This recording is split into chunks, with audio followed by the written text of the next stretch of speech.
community program showcasing the people and organizations shaping Orange County. With your host, Don Camber. Live from the OC-H.I.R.E radio studios at UCI's Beal Applied Innovation Center, I'm OC-H.I.R.E Radio Public Affairs Director Don Camber with another great guest impacting our community in a positive way. Today I welcome Workforce and Reentry Consultant Megan Medlin, who is the founder of Hub for Integration, Reentry, and Employment known as OC-I.R.E. Thank you, Megan, for being on Impact OC. Thank you so much. Honored to be here. Megan, OC-I.R.E's mission is to maximize the skills and talents of justice-involved youths and adults. Please elaborate. Yes, I'd be happy to. To rewind a little bit, because that's kind of a broad mission statement, right? We were actually founded in late summer of 2020 in response to the need of, people coming out of jails and prisons and really needing access to services. People have difficulties finding services in normal times, but then coming out during COVID and discovering that organizations, are closed down or offering services virtually, it's even more difficult to navigate. And so I was getting a lot of calls, from people trying to find services or to help people with employment or things like that. And so we got the idea to go ahead and launch this organization. And so essentially what we do is we are closing gaps in services between service providers and community members for people who are justice involved. We're focusing on programming that's rooted in evidence-based research and strategies, and we're working to lift the voices of the community. So we do that through a variety of ways. Community outreach, we provide community education, workshops, services. We're working on resource fairs, and then we also do direct service for people, so helping them with employment, resume writing, interviewing, and referrals to other service providers in the county. Talk about your clients. You're saying justice involved. Yes, so our clients is a variety of people. So it's anyone who has been involved or impacted by the system, and meaning that they have had involvement with jail or prison. And that could also be youth who've been involved with the justice system. So it is a pretty broad range of people, but we are going to be offering services to anyone who's been impacted by the justice system. And explain how they get connected to your organization. Yeah, great question. So in a prior life, I worked for a similar organization, ran a similar organization, and so I still have a lot of connections in the community. So right now we've been getting a lot of referrals through that network. We do have a variety of subcommittees at the time. So we have one focusing on juvenile topics, employment, women's topics, and advocacy, which are co-hosted by service providers in the community who are specialized in that area. And so we get a lot of different referrals from various areas, and as the word keeps getting out, we keep getting more and more referrals. Any way we can get them, we're happy to get them. But what about their crimes? Does it matter what they were accused of, convicted of, let out of jail, serving their time? No, any crime, we are happy to help. At the time right now, since we are still developing our programming and our staffing, we aren't kind of opening the gate, if you will, to serve everybody at this time until we can get some more funding so we can get some staff. But essentially we will serve anybody. So there is another organization in the county called Project Kinship, which they serve specific Prop 47 clients. And so we are happy to serve pretty much anyone above and beyond that and any sort of crime. When you say Prop 47 clients, who are those? So those are low-level offenders. So in 2015, Prop 47 passed. So people who have kind of low-level crimes, it was shifted from being a felony to a misdemeanor. And so those people then were shifted from prison to the counties. And so that was a big change. And so the savings from the prisons was then redirected to the counties. And Orange County was fortunate enough to get one of the grants through the healthcare agency, and then Project Kinship got the grant for that. And so they were able to open a community center that serves Prop 47 clients. So how does it work for them to get services from your organization? So again, right now, since it's just me as a staff, and I do have an amazing 10-person board, who's involved in various things, it's just kind of one-off right now until I'm able to hire some staff. But right now, I've been helping people with, their resumes, with interviewing, linking them up with jobs, legal assistance. So a lot of people coming out, or who have been out for a long time, aren't aware that some of those things can come off their backgrounds. So linking them up with appropriate legal services, and or referring them to other organizations that can help them with their needs. When you say getting it off their background, you mean they can legally get whatever they were accused of or convicted of off the record? Yes, so there are various levels of getting things off your record. So you generally can get things, they call it expungement, but it's never clearly off your record. It'll show there are dismissals for certain crimes. Other crimes you can get governor's pardons, so those are for your more serious crimes. You can actually petition to the governor to get it off your record. And so usually for people who have things like well in their past, and they've been doing fine and things like that, they're able to petition for that. Let's talk about the youth that you help. Mm-hmm. So the youth, we're actually still developing that program. I sit on the county's Juvenile Justice Coordinating Council, representing the community at large. And so we are working on developing a youth program that is mentorship. So it will be adults who are justice involved, who have come out, and are doing well, and they're able to provide mentorship for youth that are either high risk or who are involved in the justice system. So we are currently developing that program and looking to launch that hopefully this year.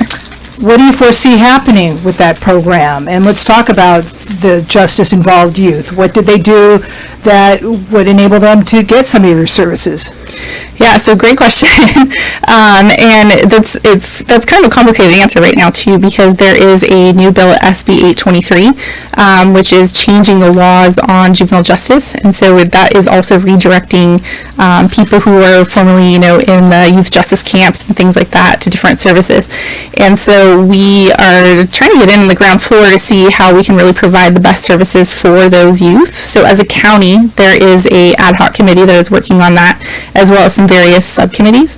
And so for us, we are just looking to see, any youth that is either, at risk or already involved in the justice system, to be able to provide services with them and help get them back on the right track. What ages are we talking about when we're talking about youth? Ooh, that's another fun question, because in our justice system, we have youth, down to 6-7 years old and up, which is really sad. And, the fact that they have to get involved in the justice system. Our age group is probably that preteen, young teen that we're going to be focusing on, so probably 12 to 16. And then obviously, some different services for those that are above that, because above 16, focusing more on, employment readiness, getting them skills, getting them into secondary education programs, vocational programs, things like that. But if they're minor, their parents are probably involved. Correct. Yeah. So, and a lot of that, again, that we won't necessarily be focusing on, but we'll be working with a lot of organizations that do, is on the parental education, and also linking parents up with services that are out there, because a lot of times people just don't know what is available or what's out there, and that we have a lot of great organizations in Orange County doing that type of work. And so our role as the hub is to be able to link people up with those services within the network. What did the youth do to get involved with the Justice Department? There's a variety of things. So it can be anything from truancy. So we do have, truancy court and things like that through probation, on up to serious crimes. So there are youth with, sex offenses or violent crimes or things like that. A lot of times it may be, just petty crimes and or like getting involved with like drugs or substance use. What about gangs? So we do have a lot of gangs here in Orange County, and that is an ongoing challenge. I've been involved in various groups over the years working on prevention and intervention for youth in gangs. So a lot of that is, after school programs and things like that. And there is so Orangewood Foundation is working with the youth courts and with UCI, and they have a youth court program, which is to help divert youth from the criminal justice system. So if they go through certain programs and aspects and things like that, they're able to then get their record cleaned. And so I know there's a lot of talk right now about creating more diversion programs like that to help divert youth from the system and get them on a more positive path. So you'll help them? Yeah, that's the goal, right? All right, let's move on to adults. What kinds of things did adults do to get involved with the Justice Department so that they could rely on your services? Yeah, again, sky's the limit there. So the number one offenses that we have here in Orange County is generally drug use or things that are related to drug use. So, for instance, if there's theft or crime or things like that, a lot of times it's to help pay for drugs. Having sober livings, we haven't had any substance use programs in the jails for a number of years, and so that is another issue too. Again, it's across the board. Another big gap that we have is for people with sexual offenses. There's not a lot of services for them out there. There's not housing, opportunities like that. So something that our organization is doing is to really help build capacity with our partners, so that way they're able to better serve people as well as find where those gaps are. So that way either we can offer services or we can help our partners be able to offer those services. Can you give us some examples of people you've helped? Yeah, so right now, again, since it's kind of one-off for me, I'll just talk about experience under OC-I.R.E, not past experience. But we had an article that ran around Christmas time, and so my inbox got flooded, if you will, from a lot of people. And so right now I've had a lot of people who are former lifers who have gotten out and are in need of services. And so right now one of the main things is for housing. The irony is I actually just got a call the other day from somebody who was a former lifer himself who had called me about the article, and we've been in touch and talking and things like that. And he was calling because there is a woman who's 83 years old who just got out, or she's recently been out, but she had served 40 years, and she's currently in a transitional program and in need of housing, or she's going to be homeless. And so trying to find services and housing opportunities for her, and housing is still the number one challenge that we have here in Orange County. So I've been trying to link him and her up with services to be able to find her a home. Isn't there a stigma attached to these people? Yeah, there is. A lot of times we like to stigmatize a lot of people, right? So if somebody's done something wrong, it's like, well, it's them, or we call them, felons or criminals or things like that. And at the end of the day, these are just people. 1 in 4 people have some sort of involvement with the criminal justice system, which is a really high number. So this could be, your uncle, your aunt, your next door neighbor, your brother, your sister. And if we're not doing a good job of helping people reintegrate back in the system, we're pretty much pushing them back into a life of crime. And so right now there's constraints on, housing, on employment, and things like that if you do have a criminal background. And it's not helping set people up for success, Do you have them sign a contract with you to make sure that you're safe? Not that I'm safe, no. We just have them sign, an application that they, are open for services and they're going to be open and honest and things like that. But not that I'm safe, Do you vent them to find out exactly what their background is so you know who you're dealing with? No, I leave that up to them to be honest with us about it, because again, usually if you're trying to seek services, you're really trying to change your life around. So at that point, you should be open and honest about what's going on with you, and that can be challenging, right? Because a lot of times people have been stigmatized for so long that they are scared to be open about what's on their background. But I always try to let people know that I can't help you unless I really know what's going on with your situation. So sometimes that takes a little while to build that trust, with somebody to be able to help them. But at the end of the day, no. Again, it's on them if they want to get help. They need to be honest with us. And then obviously if you're applying for a job or something like that and the employer were to run a background check, it needs to match up, right? So we're going to have an issue if you told me you have X and then we, run your background check or something comes up and you have Y, right? Because then I'm not going to be able to successfully represent you. So I really work on people being honest. What do you tell employers? So that's a great question. It's different for every employer. I've been in employment for a long time. I've been doing employment for probably 15, 16 years now. And I actually first got into kind of the reentry work in the height of the recession. So I had left corporate employment as a recruiter and came over to nonprofit. So now I have young adults that I was working with that had, no skills, no employment, and a lot had criminal backgrounds. And this was in the recession when it was difficult for anyone to get a job, let alone a young adult, who has no experience or skills. And so, I really developed those relationships with employers, so that way, one, they trust me, right? So that way I can say, I vouch for so-and-so. But then selling their skills. So in the program I was in, they were getting, vocational trade skills, for a career path, as well as supportive services. And so really selling them on that, say, this youth has been in this program for X amount of time, they've showed up every day on time, completed their assignments, things like that, they're ready to go, right? And for employers that are more hesitant, there are things out there, like bonding, which is pretty much like an insurance policy for somebody, to say, like, if something happens on the job, that they would be covered. So that's something that the state offers. There's tax credits, things like that. So every employer is a little bit different. I have seen over the years a big shift in more employers being open to that, because understanding that this is a skilled, untapped resource, if you will, of people who are ready to work and eager to work, and know the value of the job, because they understand how difficult it is to get a job.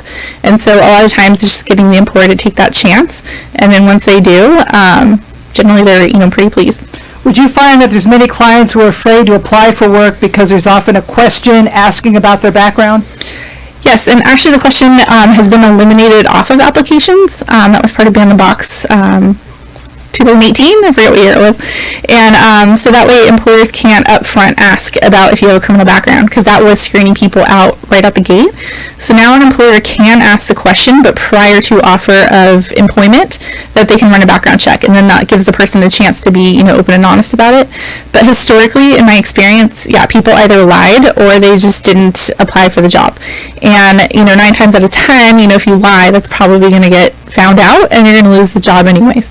So I always encourage people to be honest and then talk about, the circumstances, so whether it was a time in my life I wasn't making the best decisions, or, whatever it was, whatever the situation is, just to be open and honest about it and what you've been doing positive since then, and then how you're going to make a positive impact, at that job going forward. What can you tell us about youth who've been in the program and have successfully gone through the program and may have gotten jobs and grown up and hopefully not gotten into trouble? Yeah, no, I have tons of stories on that, and so it's kind of fun because the organization I used to work with worked with young adults 18 to 28, and so it was really nice. I was there, almost 9 years, and so it was neat to see the progress of them. That first, they came in, maybe didn't have a high school diploma, no experience. I remember there was one young lady in particular in my office crying because she couldn't even get a job at McDonald's, because she had a criminal background. She didn't have a high school diploma.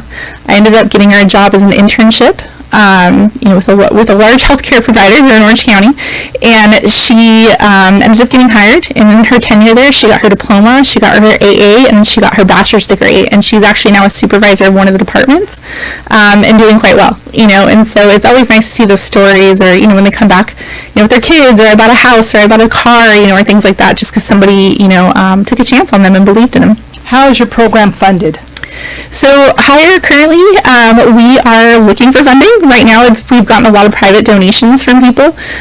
We are applying for grants, and we are starting to look to partner with some of our community organizations here in Orange County, but we are still very grassroots. So right now we are taking any donations or links that we can. We do have an upcoming small fundraiser on April 28th, a virtual paint night, and then we're planning a larger virtual fundraiser in June, with more details to come. But how can people get in touch with your organization?